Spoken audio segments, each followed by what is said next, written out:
Amarachi opened the door slowly.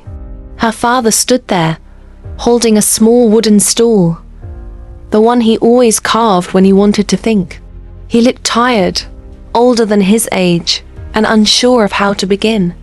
"Amarachi, can I sit?" he asked gently. She nodded. He set the stool down and sat, staring at his hands. For a moment, neither of them spoke. It felt like the entire house was holding its breath. The silence was uncomfortable, the kind that exposes wounds families hide. Finally, Papa Namdi inhaled deeply. "I heard the car outside," he said. "And I heard your friends calling you." Amarachi looked down. She didn't want him to think she was doing something wrong. Before she could explain, he spoke again. "I know that sound. And I know that life." She looked up, surprised. He continued slowly, his voice heavy with memories. "When I was younger, I had friends like that. December friends. Party friends. People who wanted to blow fast. They dragged me into places I had no business being. And one decision I made during Christmas nearly destroyed my life." Amarachi's eyes widened. Her father rarely talked about his past. Papa Namdi sighed, rubbing his palms together as if trying to warm forgotten truths. "I never told you this," he said, "because I was ashamed. But maybe this is the time you should know." He cleared his throat. "One Christmas night, I went to a party I shouldn't have attended. They promised connections, money, fun, opportunities, but they didn't tell me the danger." His voice cracked slightly. "That night, there was a fight. A terrible one.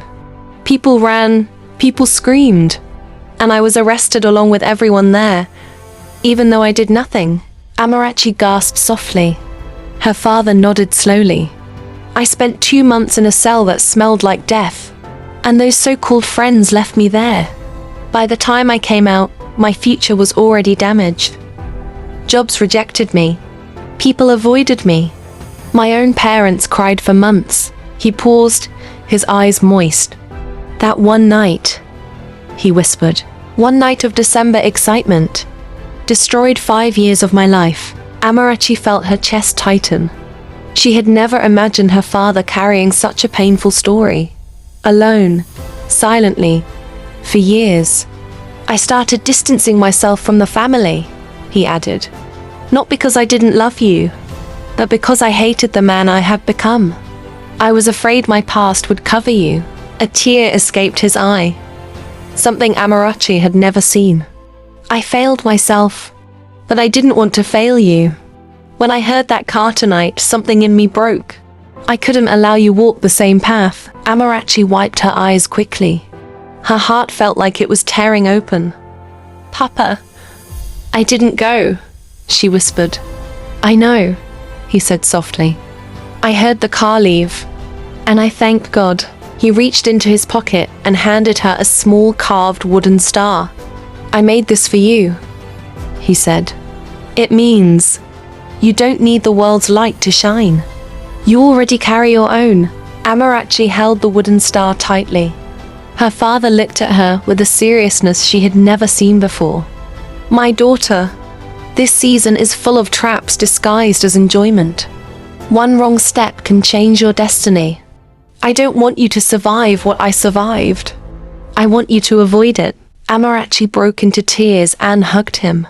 The first real father-daughter hug they had shared in years. Papa Namdi held her, his voice trembling. "You did the right thing tonight.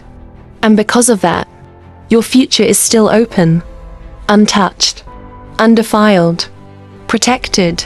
Amarachi nodded against his shoulder, releasing years of silent pain. For the first time in a long time, her family felt whole, and she finally understood.